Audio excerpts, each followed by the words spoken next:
Hi guys! Ang gagawin naman natin ngayon ay ang ating ensaladang ampalaya.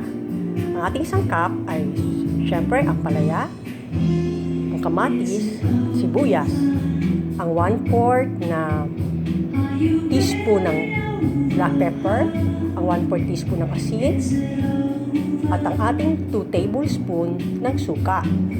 Depende sa inyo kung anong klase ng suka gusto nyo.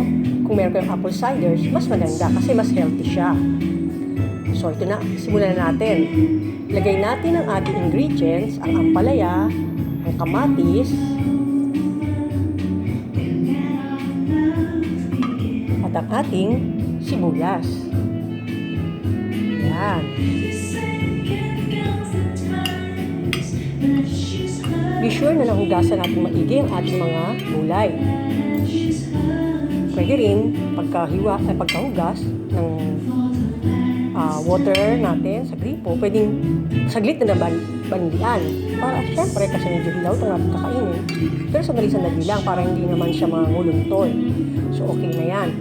Pagkatapos niyan, lalagay na natin ang ating paminta, ating asin, at ang ating suka. Yan, ganyan lang. Tapos, haluin na natin. Yan.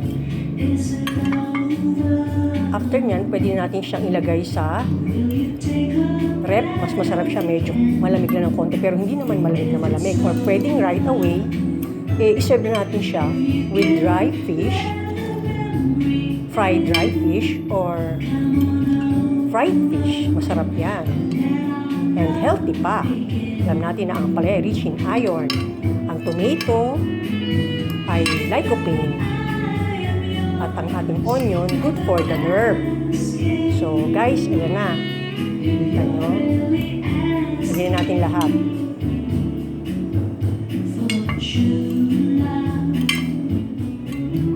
Ayan na siya guys. Ang ating ensaladang ampalaya. So, ready na siya.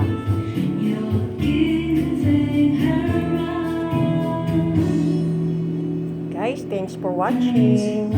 Hope you enjoy. Ayan, pwede na kainin. Sa mainit na kanin at with fried fish and dried fried fish. Okay guys, yan na.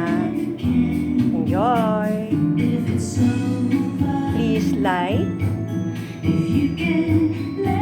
subscribe, and share it. Thank you for watching.